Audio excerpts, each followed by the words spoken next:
Hey humans, how's it going? Susan Ruth here. Thanks for listening to another episode of Hey Human Podcast. This is episode 180, and I had a conversation with Jim Trick. We talked about his life as a morbidly obese person. At one point, he weighed more than 400 pounds, and eventually he decided that that wasn't going to work for him anymore, and he made a major life shift. And now he comes in at just over 200 pounds. He's a life coach. He's a singer-songwriter. He's a corporate coach, and a really fascinating guy, a funny guy, a deep well of a guy. During the conversation, I do want to make one correction. He referenced a quote, everyone is fighting, be kind, everyone is fighting a battle that you're unaware of, or that, that kind of thing. And he wasn't sure who the quote was attributed to, so I looked it up, and it's attributed to a lot of people, actually. But the first known reference to that is somebody by the name of Reverend Ian McLaren in 1889. He went under the pen name of John Watson. So, be kind, everyone is fighting a battle, is sort of the paraphrase of that quote. So, just wanted to clear that up. Another thing I wanted to bring up is, for people who might need it, the National Eating Disorders Association helpline is 1-800-931-2237. If you or anyone you love is in need of help, please reach out to that number, and it's also on the links page. So if you need it, go to heyhumanpodcast.com. It's right there at the top of the page on the links page, because we want you around. Usual stuff, social media, Hey Human Podcast on Facebook and Instagram. My personal social media is Susan Ruthism. You can also find me at susanruth.com. As I mentioned a second ago, heyhumanpodcast.com has a links page. Check that out. Lots of information for this episode. There's books, there's articles, there's reference numbers, there's helplines. So definitely check that out. Rate and review Hey Human on iTunes.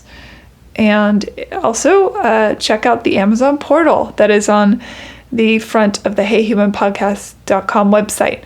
If you shop Amazon and you do so through that Amazon portal, it helps support Hey Human. Speaking of supporting Hey Human, if you are so inclined, helping keep it an ad-free podcast, there is a support button also on that main page of the website. And I'm thinking it might be cool if you donate, let's say you donate $5 or more, I'd be happy to paint you a painting. What do you think of that? I just got all my paints from Nashville delivered to LA, so I can paint again, which is exciting. So for those of you at the sound of my voice, if you feel like donating to Hey Human Podcast as a thank you, I'd love to send you a painting. So, yeah, I'm putting that out there.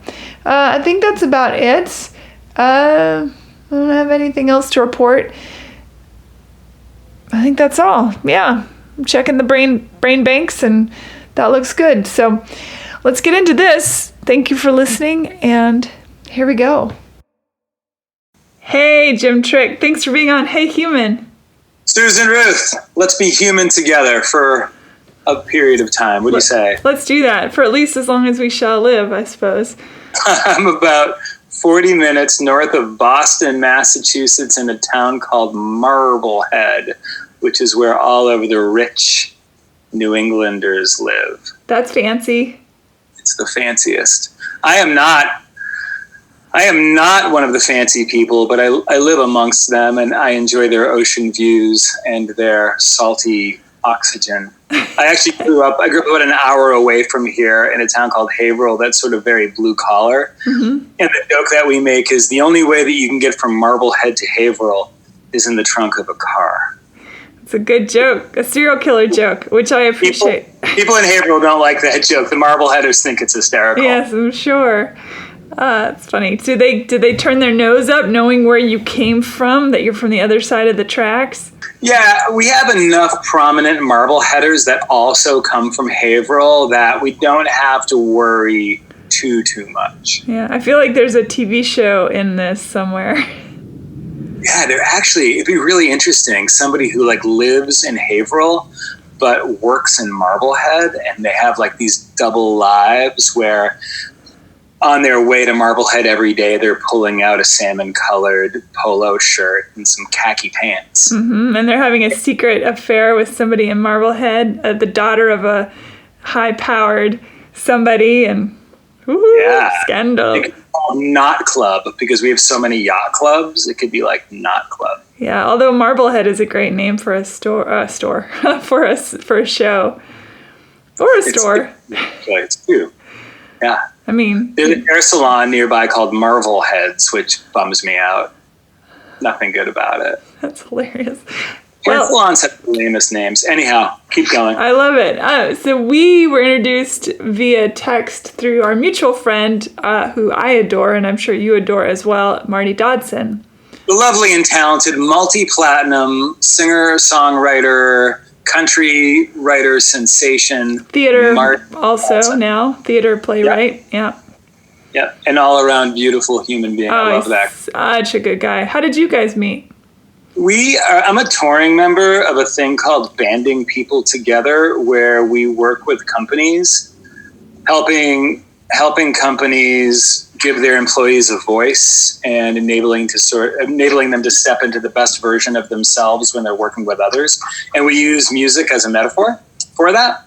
And so Marty and I have been doing that together for years. We've been all over the country together. That's fun. He's a good. I've traveled with Marty before. He's a great person to travel with. He and his lovely wife Candy and I were stranded in Key West once upon a time and had a ball. So much fun. We were in Arizona for a week one time, and Candy flew in, and we were hanging out in a pool, and there was a fancy party going on about 200 feet away from us, and it's 9 o'clock at night, and we've had a couple cocktails, and she's in a bikini, and she says to Marty, "I want to go into that party, Marty."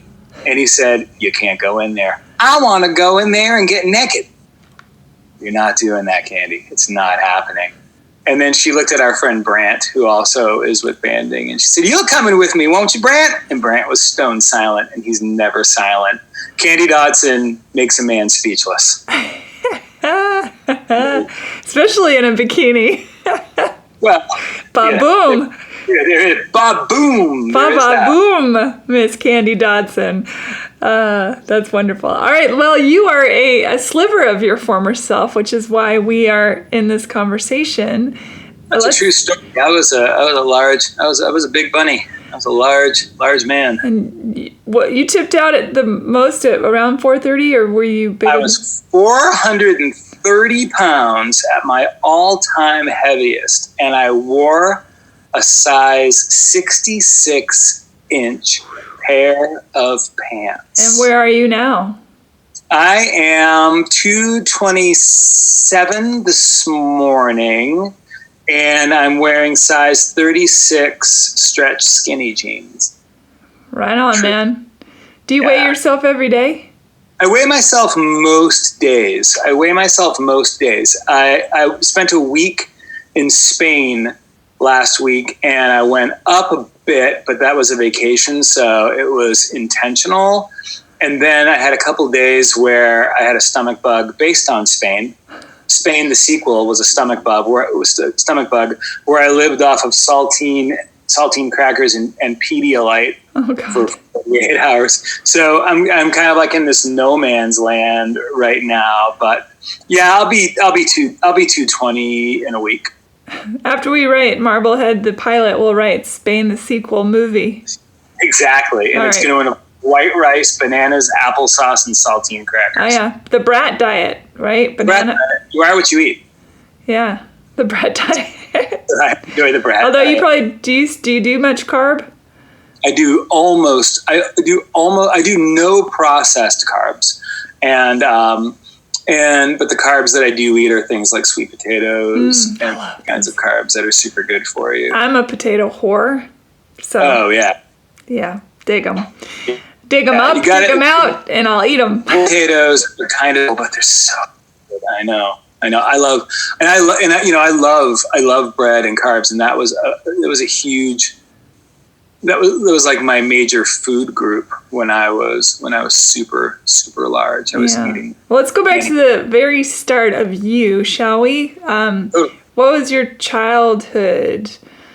Because I think, just in general, let's just get this out of the way. There is a huge shame around obesity. People fat shame, people feel shame, people use food as a placation for all sorts of things, like all of that stuff.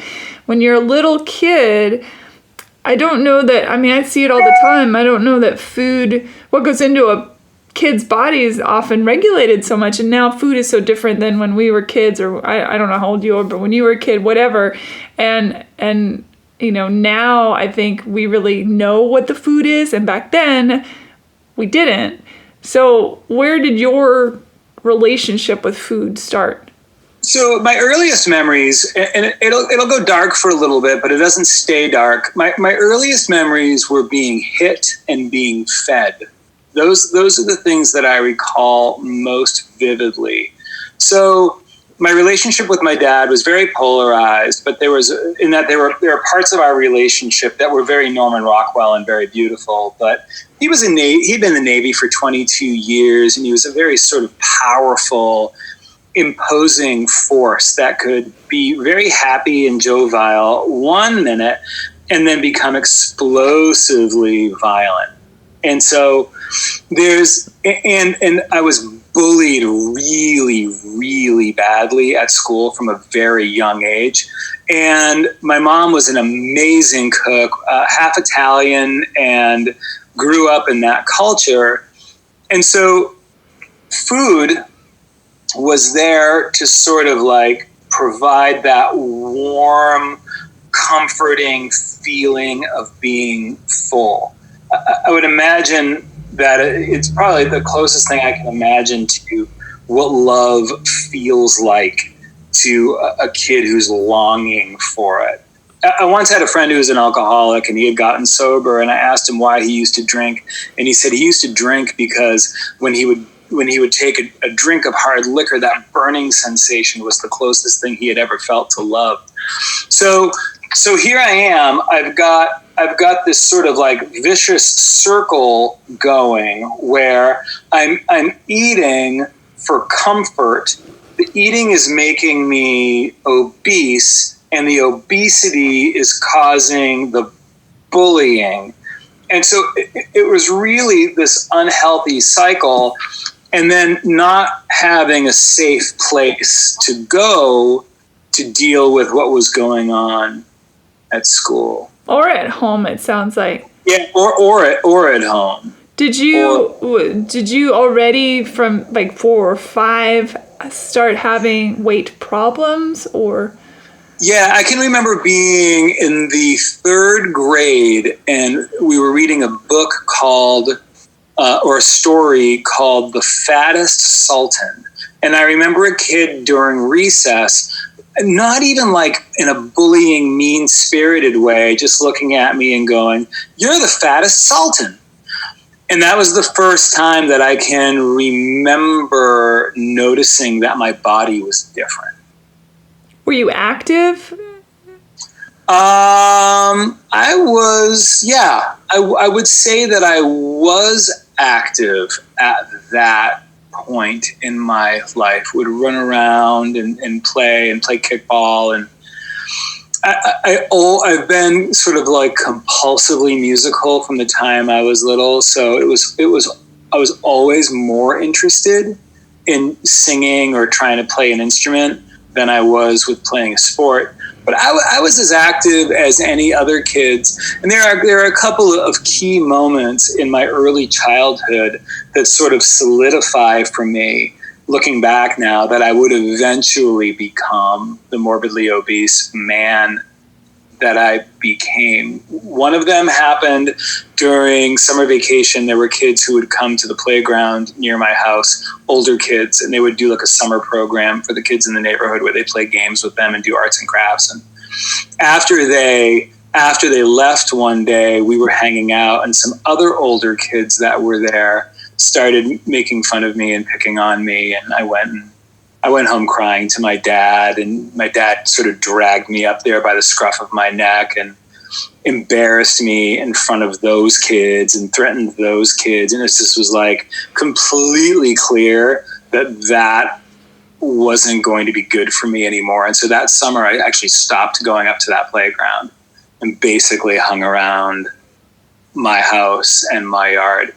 And then a couple summers after that, there was something that happened at a swimming pool. Gosh, I'm a super happy guy now, and so like these stories are a little sad and dark, but I think that they're important, particularly for listeners who might still be, like most of us are, still trying to process their younger years. So at the core of all of this, I had held on to these memories as negative things. These are part of my story, and I wouldn't be who I am without them, and I'm thrilled with who I am today.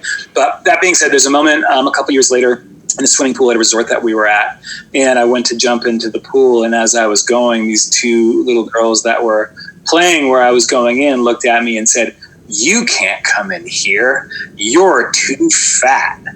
And very similar to not going back to the playground, I just kind of went and, slunked back into the hot tub that my parents were sitting in. The two places where you could have been active then were taken from you as a kid.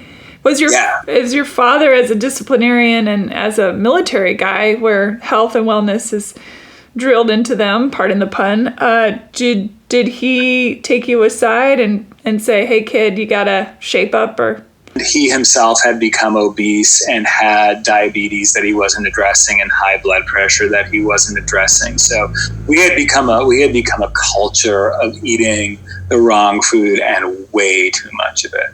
Mm-hmm. Yeah. Mike Elstein lived across the street, and his mom owned a diet center, and she was the first person that I ever saw drinking a gigantic glass of water. And I was like, "What the hell is that about?" True story. Yeah. Were you a big soda pop kid? Oh boy, yeah. I was all soda. I'm fortunate actually, Susan. I never had a huge sweet tooth, really, but definitely drank soda and drank that American diet that we were all eating in the 70s and 80s. It was just all cheese and bread and pasta and candy and soda and like death. Yeah. Just literally. Was it Tab and Diet Coke was the thing? Oh, my mom was a huge Tab drinker. And during the obese part of my life, I must have drank hundreds of gallons of Diet Coke. Chubby people love Diet Coke. I don't know what our deal is. There must be some drug in there that is, how they add an additive that is addictive. Maybe. I also want to be clear that I'm going to unapologetically use words like chubby and fat and so on and so forth in the same way that if you're Italian, you can make Italian jokes. I still have a 430-pound guy who lives in me that I love an awful lot, and he and I get to say fat if we want to. Yeah. No. And maybe listeners take issue with that, they can hit me up. The good news is you get to be yourself on this show. So whatever you... Because we're humans. That's right, because you're a human being and you've lived through an experience and you have the right to share that experience however you want to share it. Right on. Yeah, I'm a big believer in that. You started to do the music thing in school? Or yeah, school and home. So dad was the church organist. My sister was very involved in community theater. One of my brothers is a great poet and writer. Another brother is a fantastic guitar player. And then my oldest brother loves jazz. And so there's a 10-year gap between me and my next oldest sibling. So I'm 48. That puts Jenny 10 years ahead of me, then Joe, then Jeff, then John. And they were music through and through. They were, milk crates filled with really righteous vinyl. Everybody had their own turntable. Their rooms were double stacked with records. And they had guitars. I wanted the guitar. They wouldn't let me touch their guitars. Finally, this is a funny story. Can I tell you how I got my first guitar? My sister had scoliosis, and so she had to wear this thing called a Milwaukee brace that made her sit up really stiff and straight like a board. And because she had to be in her Milwaukee brace, her scoliosis brace for so many hours a day, she couldn't play her clarinet anymore. So my dad traded in her clarinet and bought me a guitar. Right? Okay. But all I knew was I wanted to play around with my brother's guitars, and they wouldn't let me. Was your sister mad at you? I don't know if she was really mad at me, but I don't think she was thrilled about it. And she definitely brings it up occasionally. She's like, if it wasn't for my scoliosis, you wouldn't be doing half the stuff you're doing. And I'm like, I'm so thankful for your scoliosis. But yeah, so I wound up, it's actually interesting. When parents say they can't make their kids do things, my dad made me take guitar lessons. He bought me that guitar. I took 2 lessons. I hated it. And he said, I bought you a guitar, you will take guitar lessons. And then he used the phrase that you never wanted to hear my dad use, which was end of report. Dad finished a sentence with the phrase end of report. Nobody spoke. So he said, every Saturday morning, you will go to the Haverhill Music Center. You will take your guitar lesson. End of report. And the deal was that I wouldn't have to do it anymore if I was at the end of 8th grade. I didn't want to do it anymore. And my plan was to have not done it, but it didn't work out that way. So I had all these things working against me, right? My last name was Trick. I was a chubby little kid. I loved music. And all of these things in elementary school and in middle school were like having a giant target on my back that just said, hi, I'm Jim. Please kick my ass. It's interesting because music nowadays is humongous. If you're a kid that plays music, you are automatic rock star. And the day that I showed up at the bus stop for high school, I realized in high school, it was cool. And that's when things started to turn for me socially.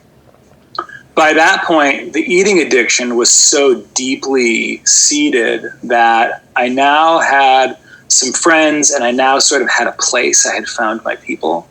But the food piece was an issue. And in the summer between 7th and 8th grade, my mom and I watched my dad have a massive brainstem stroke in a train station. So my father, who had gone from being this really imposing, powerful, sort of chauvinistic guy who ended his sentences with phrases like end of report. I mean, this guy was 6'4", he had hands the size of small dogs. He's a powerful, powerful guy.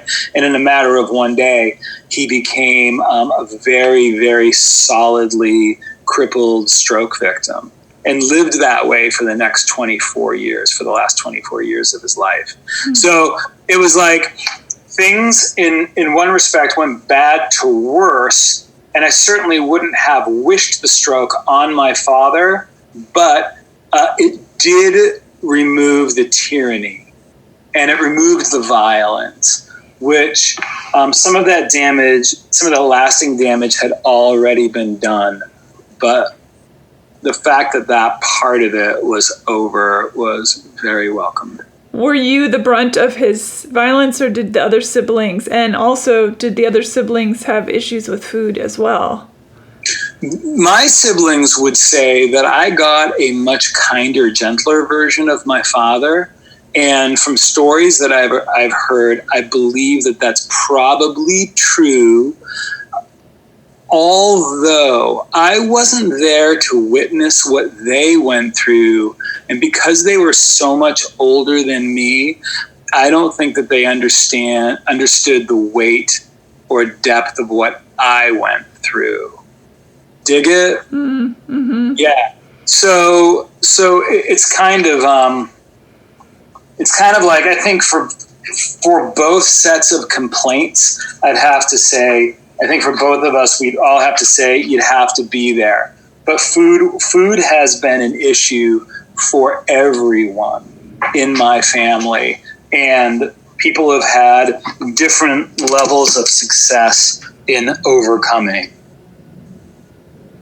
Do you think any of them get mad at the fact that you were able to lose so much weight? Do you know what I mean by that? Were they? I do. I know what you mean, and I would say no. If I'm going to be really honest, and we've never really.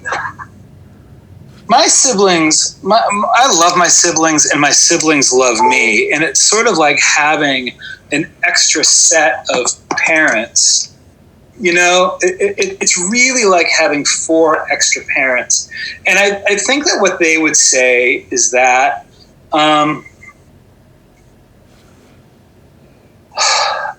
I think that because they believe that I grew up with a kinder, gentler version of my father, and I was always perceived as being very publicly confident. And I don't think that any of them resent it. I think that they love that part of me. And my sister is an extraordinary performer. And she got, every lead in every community theater show that she did, could sing. Like she was triple threat. She could sing, she could dance, she could act. And really, I think the only reason that she kind of had to retire from that was really because of her back. I mean, she had catastrophic back issues. I don't think that they resent it. I would say no, but I definitely think that there's a rub probably in the way they perceived that I was raised versus how they were raised. I think that there were some opportunities. I think that the father that raised them would have never made them take guitar lessons. In fact, guitar lessons would have never even been an option for them. Sure. So I think they look at that kind of thing and go, yeah, Jim had some opportunities that we didn't have. And my sister, both my sister and one of my brothers, both at different points in their life were very committed to health and losing weight. My sister went a little further at one point, in fact, but yeah. You mean anorexia, or? She wasn't diagnosed anorexic, but she probably was thin to the point where we were a little concerned. Sure. Yeah. Do you recall when, as a child, the idea of food was comfort and love, where you knew as you're putting the food in your mouth, you're thinking, I shouldn't do this, and yet I'm doing it? No, I probably, at a young age, I wouldn't have thought about it. I was a full-blown unconscious food addict, and yeah, it's a little heavy and a little dark. And I want to be really clear with your audience that in the years before my father died, I had every conversation with him that I needed to have. And he was very willing to have the conversations and very gracious and very repentant for the way he treated us when we were little. But he, when I was little, he would give my mom a grocery budget, but then he would do his own grocery shopping, and he would stockpile food that was just for him. So after dinner, it wouldn't be uncommon for my father to drink an entire 2-liter bottle of soda, eat an entire pound of kielbasa and a block of cheddar cheese after dinner, sitting in his chair watching TV. Wow. He would actually label things. He would write private stock on his food, and you weren't supposed to ask for it or touch it or go near it. So there's all this really messed up stuff around food. How about that? Yeah, that's intense. Yeah. So the fact that I'm where I am now is kind of it's really a miracle. It's I can't believe what my body can do now at 48 years old. Where did the understanding start? Because you were progressively getting bigger and bigger and bigger, obviously. You were in your 20s when you hit that 430, or was that Yeah, I was in my late 20s when I hit the 430, and I was in my late teens, very, very early 20s when I started binge eating. So that there was one Sunday afternoon that I remember very vividly, and all of my friends had girlfriends or jobs. I had a job, but when you are every school has to have a fat kid, and so I was always the fat kid at my school. And I had a highly developed performer part, and all my friends were musicians and performer types or church kids. I had a bunch of church friends. And all of my friends at that point in time had girlfriends and jobs, and I was by myself this Sunday afternoon, and I remember driving through a Kentucky Fried Chicken drive-through and ordering a family meal and a couple of drinks, and then driving around behind the back of the Kentucky Fried Chicken and eating the entire family meal by myself. And it was the first time that I had ever binged. And I didn't get sick. I ate every bite. I ate all of the sides, the mashed potatoes, the coleslaw, the rolls, and obviously the chicken. One of those drinks would have been a giant Diet Coke. And I felt great. I loved the way I felt after eating that. And that was when I realized, oh no, we've really got a problem here. This is going to be a really big problem. And I think that moment right there, it's important to mention to people listening that your reaction to that is not unlike the reaction somebody has to shooting up heroin for the first time or snorting cocaine if they have that addictive gene, that thing in them. And of course, a backstory that feeds into the issue. Yeah, I had become really good at deflecting the fat jokes, and yeah, I'm fat, but you're ugly, and I can lose weight, and those kinds of comebacks, and sort of keeping away from the people that would be cruel. By the time I'm a late freshman, early sophomore in high school, I'm able to kind of keep away from the bullies, and I have found my people. But the food was a problem, and that moment in time, during that initial binge, was when I realized, oh, wow, this is not just something that is going to be like you're going to get picked on for it and it's going to be part of your life. It's actually going to be a really big issue. And your parents or your pediatrician, no one was stepping, or even best friends were saying, hey, you're going to kill yourself? It's interesting. My pediatrician signed off so that I could be medically excused from gym class all 4 years of high school.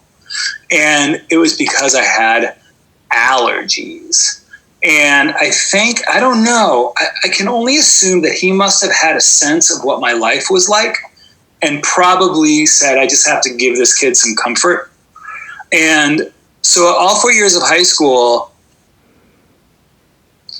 I never, 1 year, if you were going to be medically excused from gym class, you had to write a paper on a sport.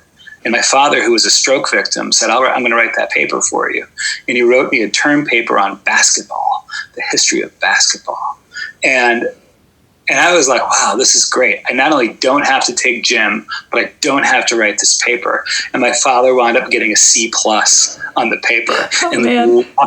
Susan, he lost his frigging mind. And he's like, I'm going to call that teacher up. And I'm like, Dad, you can't. What are you going to say? I wrote my son's paper and you should have given me a better grade than a C+. But yeah, so no. And all of my friends were super athletic, but I think because I had learned at a really young age that if I performed well and was impressive to my father's friends, that would escape his wrath. And so I was always funny, always magnetic, always kind of like the life of the party. In my school, if you were in chorus, you were called a chorus queer. So there were chorus queers and band fags. And I was like the king of the chorus queers. They were my people. I was their person. And so no one was hassling me about the weight.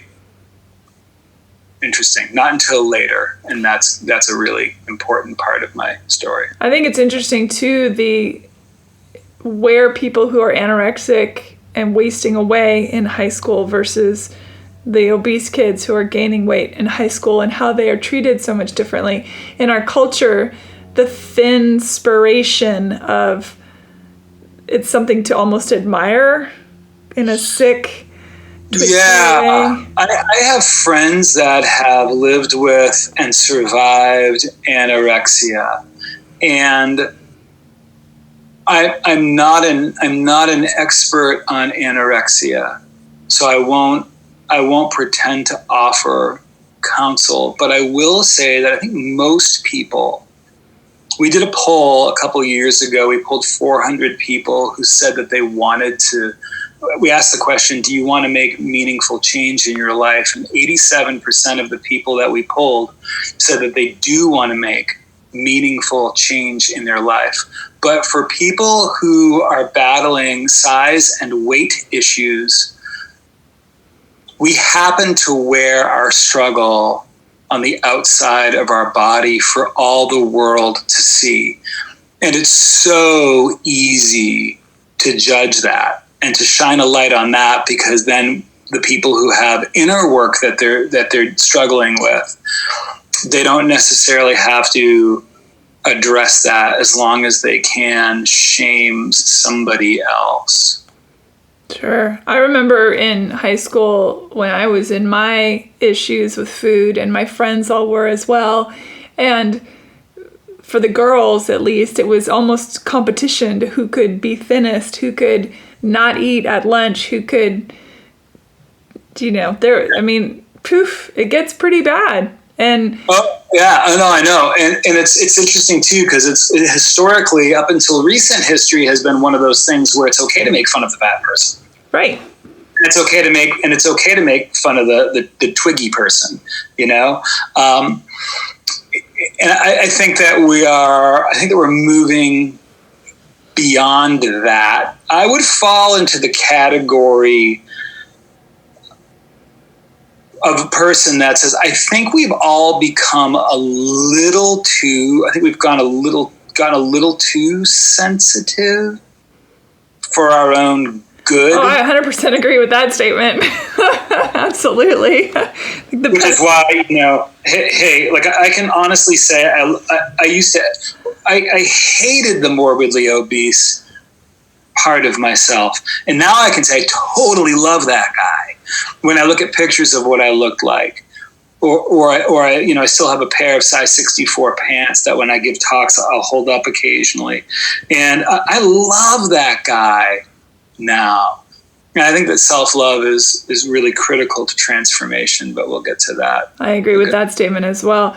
Where were you in terms of all your friends are dating and you're still using food as love, but surely you must have been interested in people and...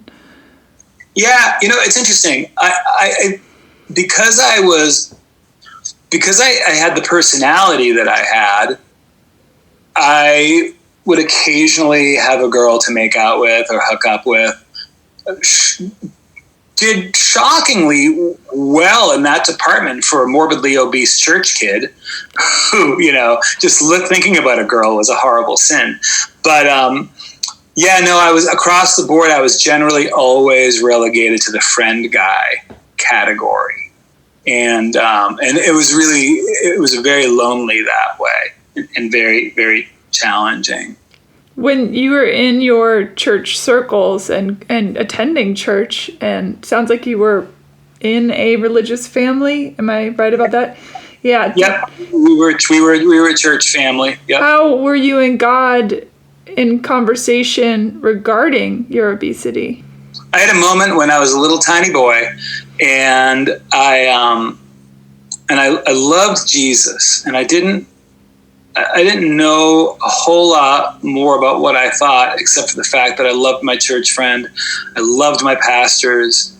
That part of my life was always very healthy and never manipulative the way a lot of people's upbringings in the church were.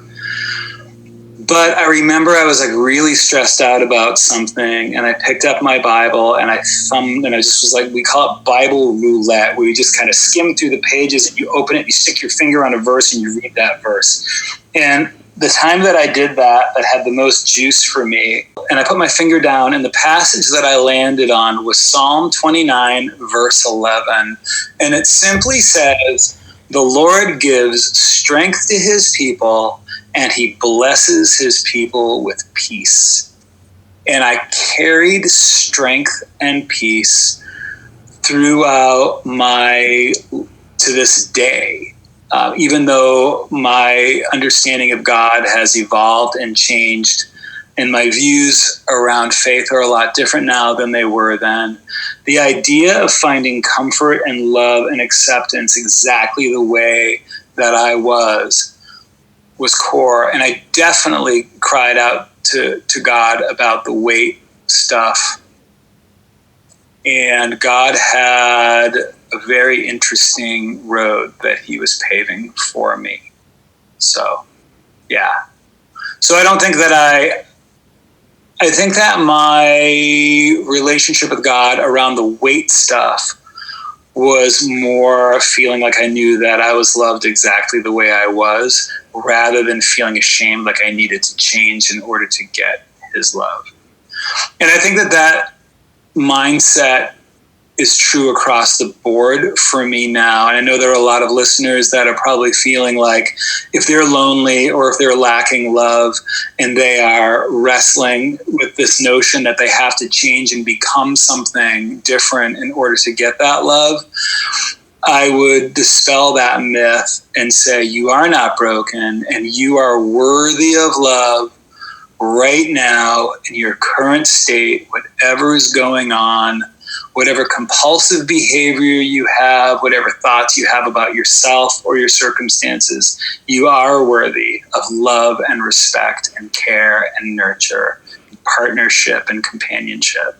And I would take that even further and saying that every single person you see is also worthy of that. And totally true, yes. And we generally lash out on people that somehow remind us of ourselves in some way or another. Whether it's, I'm looking at this person who is morbidly obese, and then I make a quick judgment, oh, they must be this, this, and this. Somewhere in that judgment, I'm talking to myself, whether I'm conscious of it or not. Totally true. And the flip side of that are people who look to the left and look to the right and say, oh, that person's life is so perfect. Mm-hmm. They can't possibly relate. I think it was either Emerson or Thoreau who said, everyone is fighting a battle of which you know nothing. I can tell you from 8 years of working as a coach, doing one-on-one work with people, everywhere, everybody has something that they are working on, and they can be the most traditionally beautiful, financially successful, this, that, or the other thing, and they are battling a deep, deep heartache. And so we need to, I think one of the things we really need to do, if we can, I'll often stand up in front of audiences and say, if you can hear the sound of my voice, I know that you've experienced heartache. I know that you've experienced disappointment. I know that you have been let down and you have let other people down, because we are human.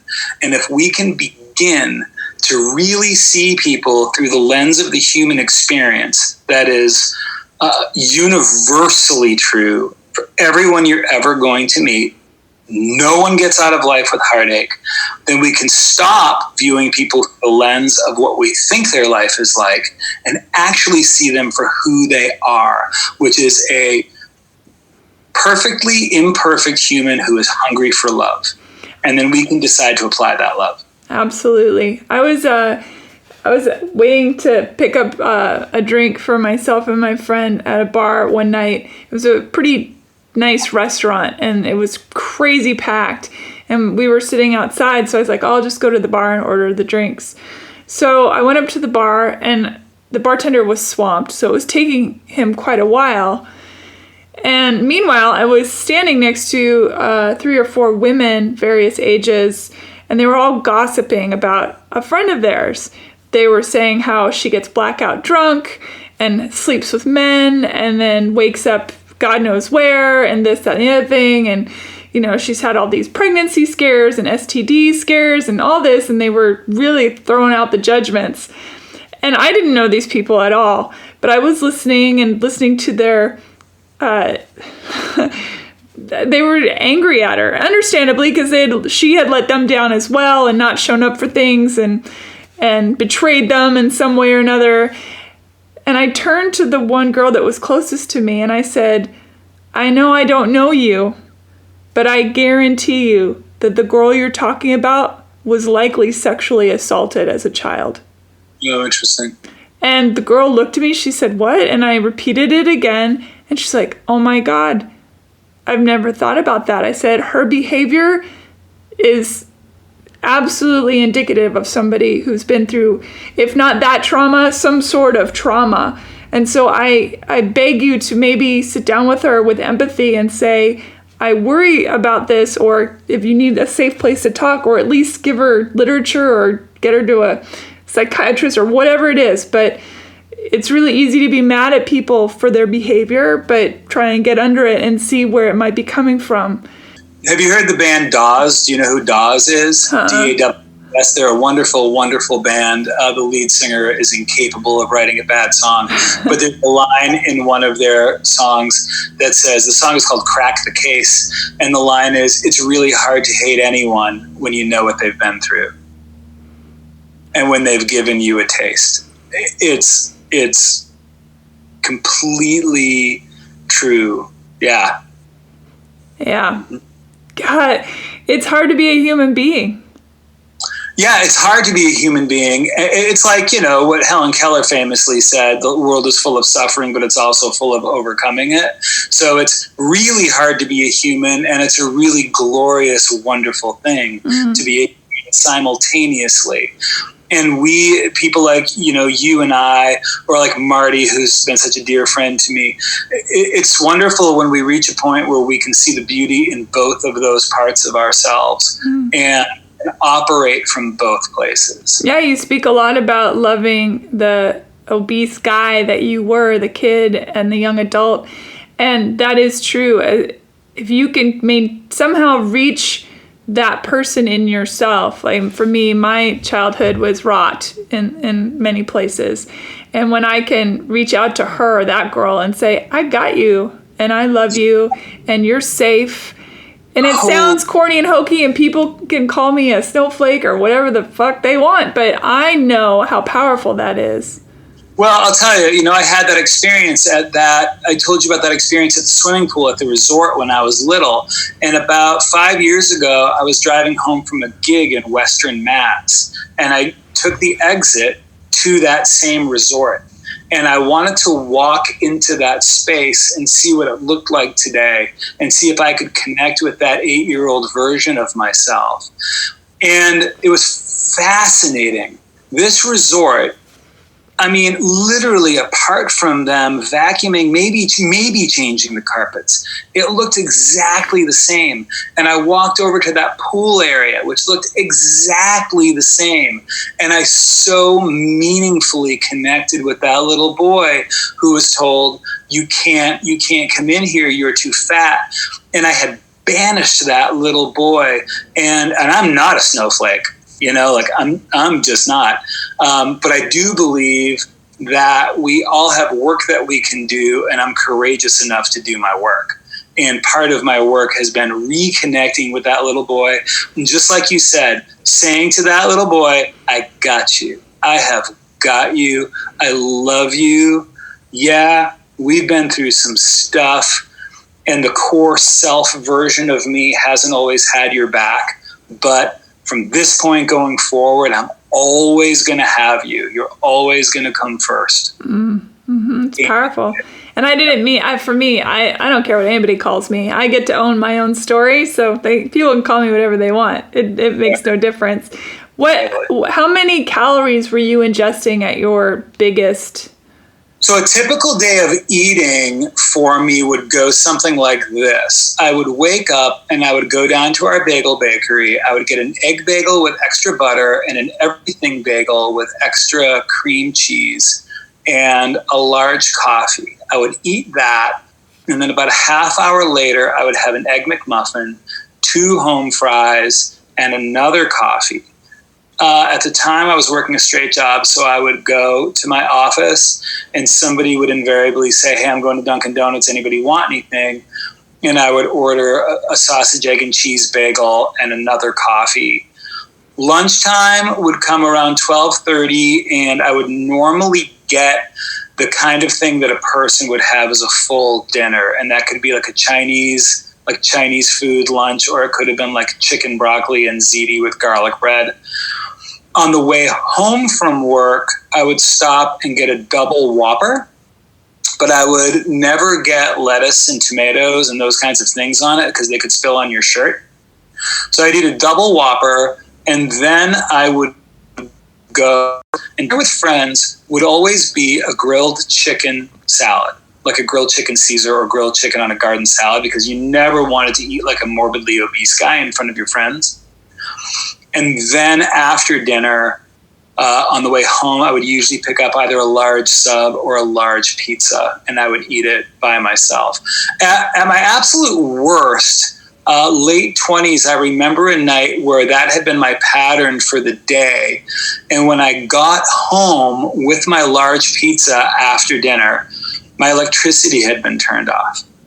And I sat in the dark of my apartment with a flashlight before I called the electric company to pay my bill, because my financial life was as out of control as my food life. And I sat and ate an entire large sausage, mashed cheese by myself at 10 o'clock at night. Wow. Yeah. So I don't know how many calories that is, but if I do the math right, I think it's a shit ton. Yeah, it's a lot. It's a lot. Wow. What was you were a pastor at this point, a youth pastor? Yes. Yeah, I was, became a youth pastor, and I was on staff at 3 different churches. And then in my very late 20s, and I was always doing music, like I was doing contemporary Christian music is what we called it back then, and would go and do some shows. And then in my very late 20s, I left staff positions and would go and speak and play at conferences like for Youth for Christ and organizations like that. Mm-hmm. And you got married in there somewhere. Yeah. And so then I think at 28 or 29, my sister had studied voice in England. Her voice teacher came to visit, and she wound up falling in love with 430-pound Jim Trick. And I try to really protect her privacy, but I will say that I just was really amazed that someone could love me that way. And we're not married any longer, but we were married for like 16 and a half years. And which is a whole nother story and super, super complicated. But after our first year or 2 of marriage, I decided to have gastric bypass surgery. And I was terrified. I laid down on a table at Mass General Hospital. They cut off my stomach, and I lost a ton of weight. And within 3 years, I had regained almost all of the weight. So I went from 430 pounds down to like 275, and then back to up to almost 400. Did your wife during this time try and help you to not, or was she just unconditional? And she was unconditional. She, her whole thing was always that she loved me the way that I was, but was probably concerned about my health. But I think the first time I lost weight, it became clear that there was kind of like a mourning that she went through, because you can't lose a couple 100 pounds without changing a bit as a person. And when I regained the weight, I think got back to more what she had been used to and what she had married. So there was never like a huge push from her to change. Mm-hmm.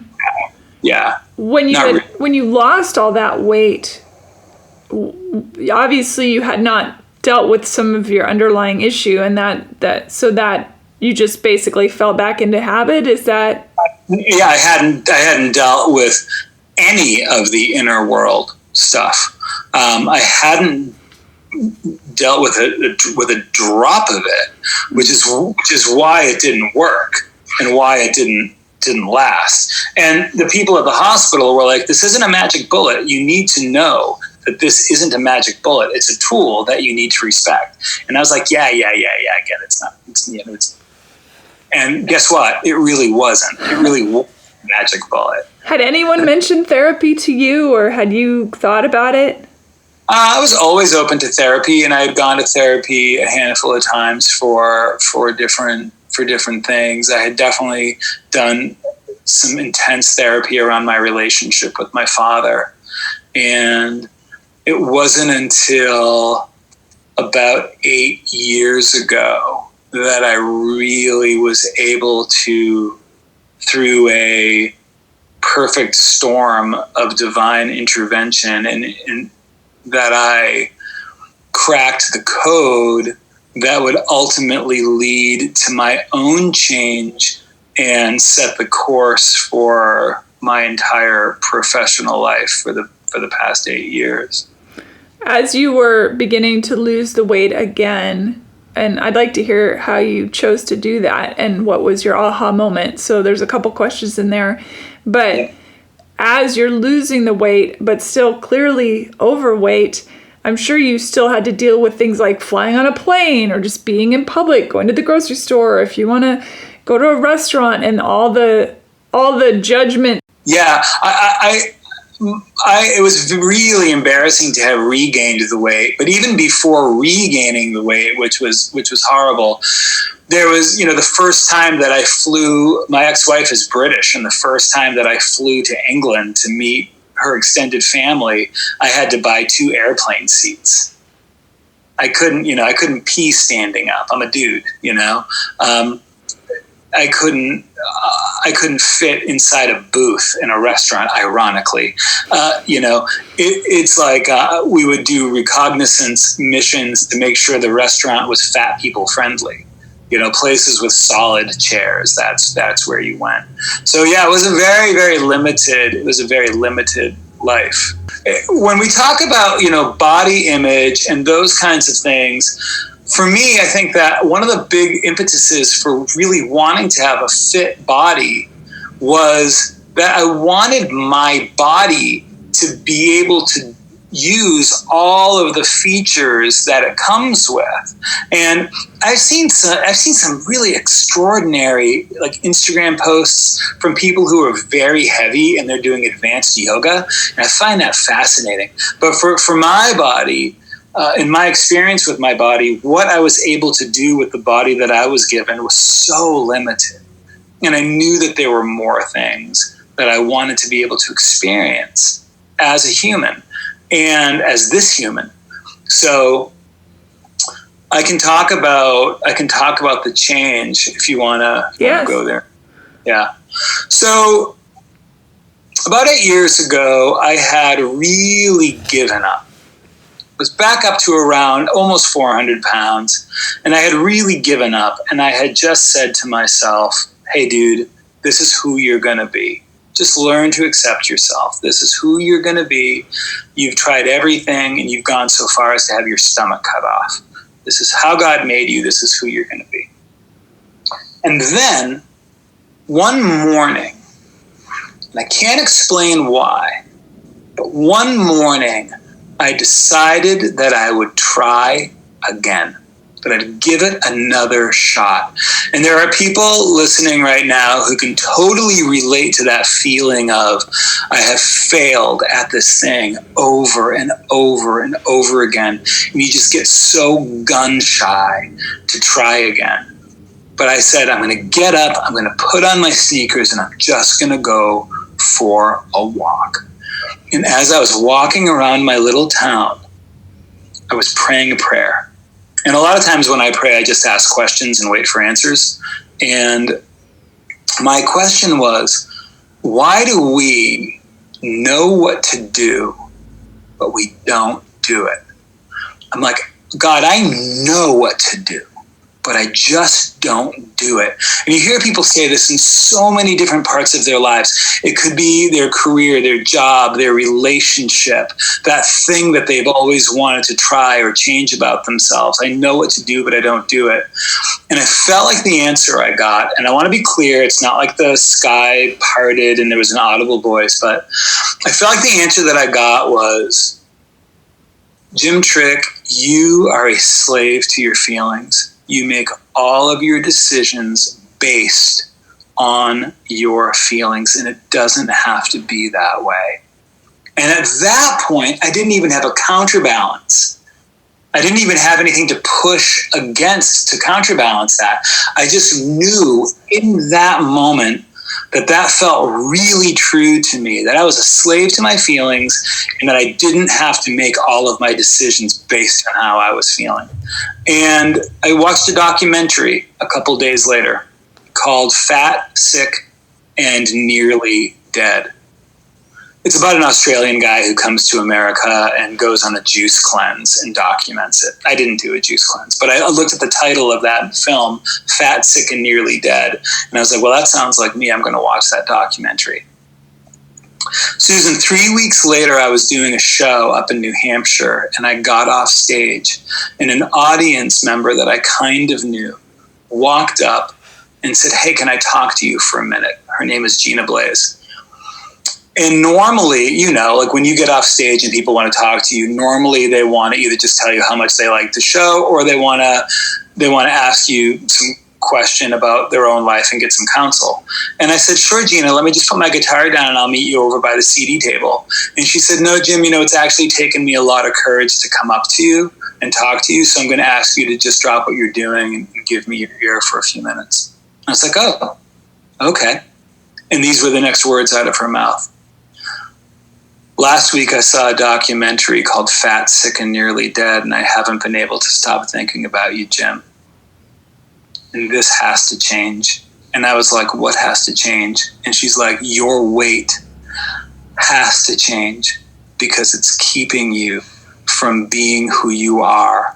And we need you to be who you are. The world needs you to be who you are. Now, in that moment, Susan, I had the choice, right? Where I could have either gone back to my hotel room, I could have crybabied, I could have done the thing that we do where we say, well, what about, I bet you have stuff in your life too, blah, blah, blah, blah, blah.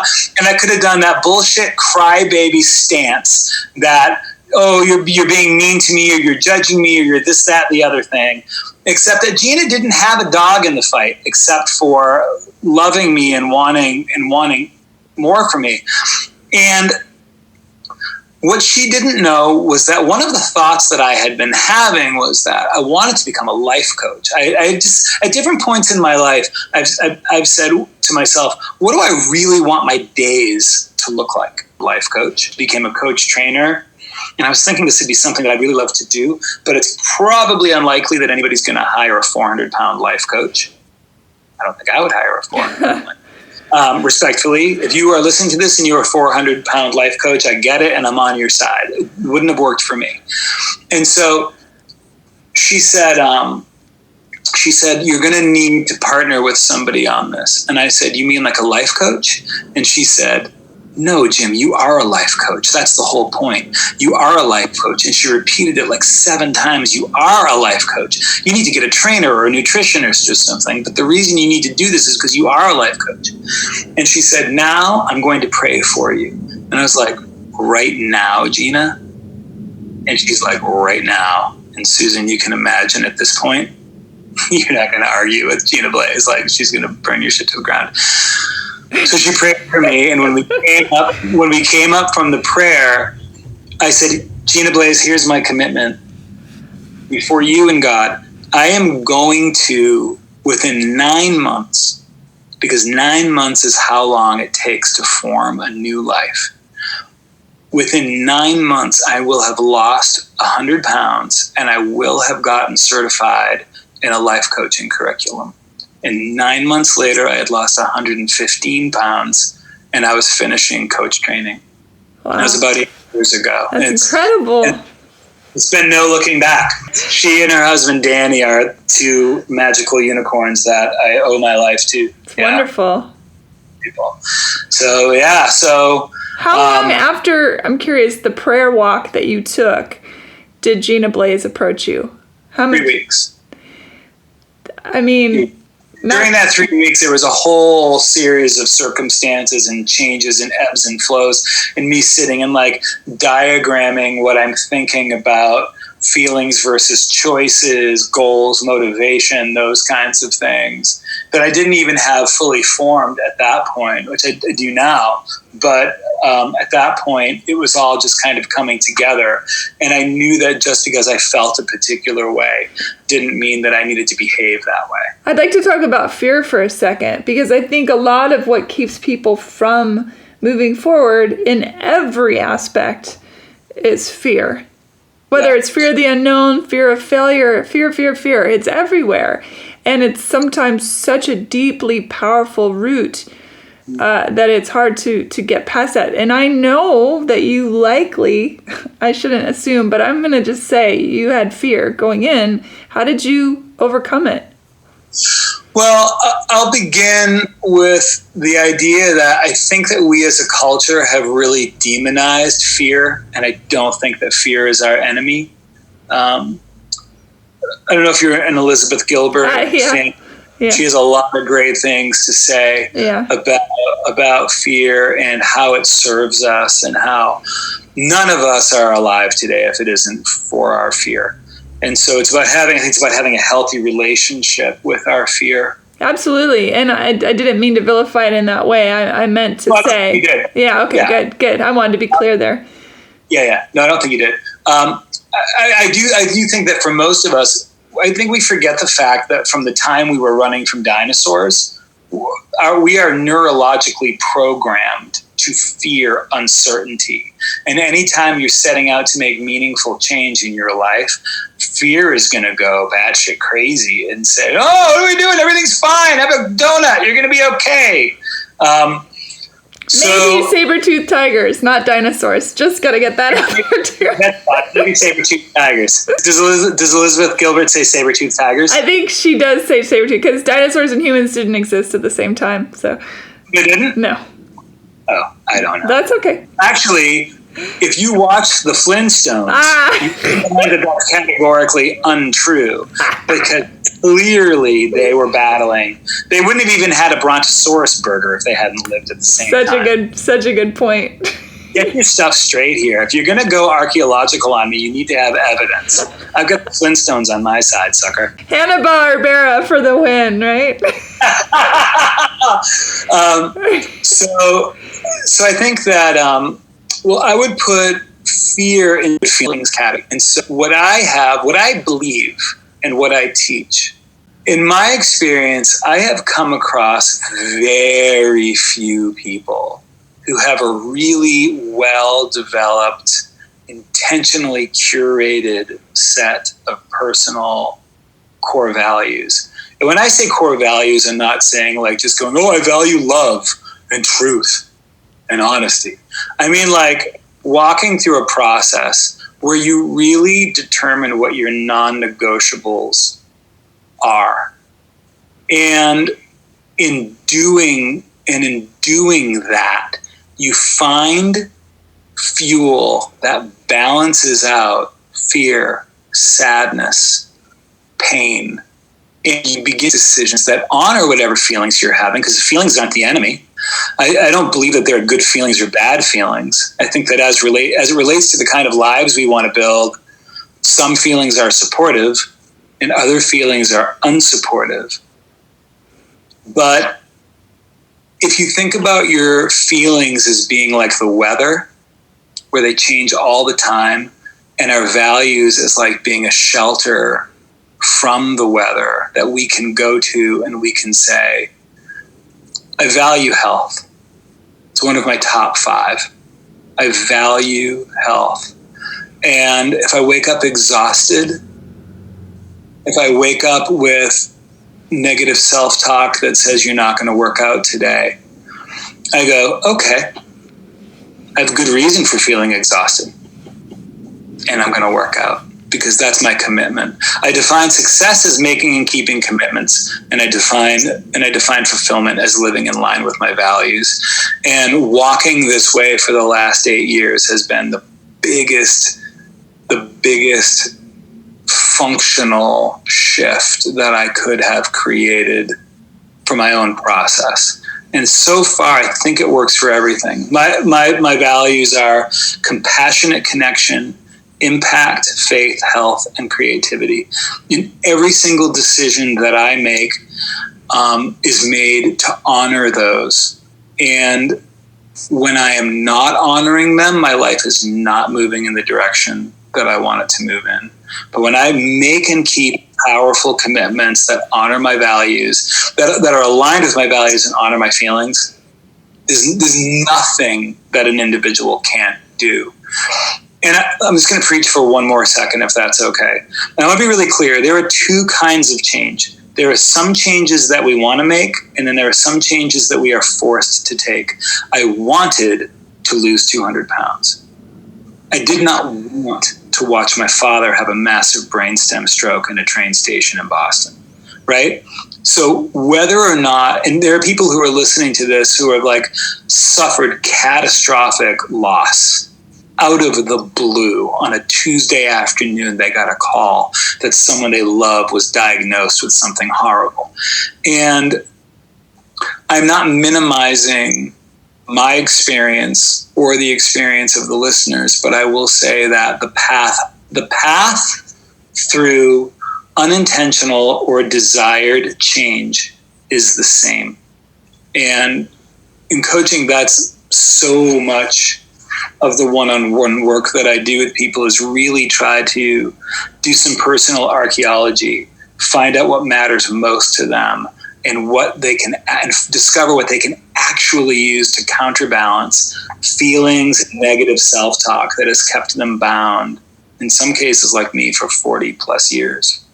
When Michelangelo was asked about the David, they said, how did you do that? And his response was, he was always in there. He just needed to be chipped away at to get him to come out. And I think about that with somebody who's had the experience you've had. It must have been very much like chipping away to get the you in that had this other you around it.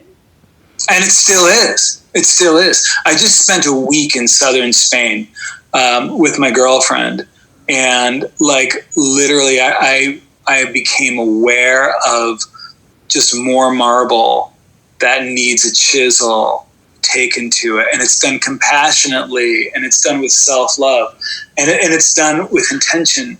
But man, oh man, I mean, are you ever going to reach a point, Susan, where you're totally done? No, absolutely not. That's the day I die. I believe that between my curiosity and growing and wanting to get to the bottom of my own psyche, and just every one of these conversations I have with other people where I see myself in them every time, even if I don't agree with them, I still see myself in people. That totally. As long as that continues, which will happen until I take my last breath, it's a never-ending process. Yeah, I'm so with you. And but I think the difference now is, even though sometimes the realizations sting, in fact, most of the time the realizations sting. I mean, they sting. We all have relatively fragile egos. But after I get past the sting, then I'm able to move into the process and really begin to do that sculpting. And I'm not saying that the fat guy wasn't beautiful, because he was in his own way.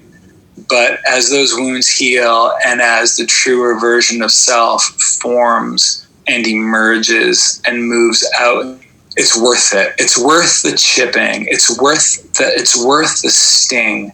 It's worth the moments when somebody comes up to you and says, this thing has to change about you. And we, in those moments, have to stop being 2-year-olds.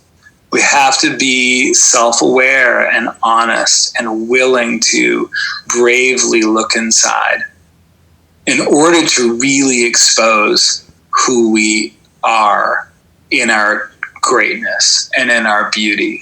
Yes, my father says, and I know he's not the first to say this, but he's great with some wise words here and there. He says, Susan, being brave isn't an absence of fear. Being brave is feeling the fear and doing it anyway. Yeah. And it's so true. And I know it's probably that's a Teddy Roosevelt or something, or somebody said that somewhere along the ways. But, you know, when your dad says it, you really listen. It's different when your dad says it. Yeah. Jim, how can people find you and learn more about you and maybe reach out to you if they need to? Because I'm sure someone listening needs to. They can reach out. They can find me at jimtrick.com. That's JIMTRICK, just like trick or treat. Jimtrick.com. I respond to all of my emails, and I've been doing a ton of work going and talking to groups and organizations all over the country for the last few years, and I have a very active coaching practice that I really love. And then otherwise, they can, on Facebook, Jim Trick, Instagram at Jim_Trick, and I don't really tweet a whole lot. And I'll put links to everything at heyhumanpodcast.com as well. Yeah. Jim, thank you for this phenomenal conversation. So fun, and I'm so glad that Marty put us together. You have such a nice way about you. Oh, thank you. I've listened to some of your other episodes, and I love the title, and I think you're really onto something here. Thank you very much. I appreciate that. Keep kicking ass out there, and thank you for being willing to help other people as much as yourself. I think it's a beautiful life of service you're leading. Yeah, it's self-serving in some respects. Of course, everything is. I'm okay with that too. Everything is, and we'd be fooling ourselves if we didn't admit that. So, yeah. All right, friend. Thanks, Jim. Bye, everybody. Thanks for listening, everybody. Please rate and review Hey Human on iTunes.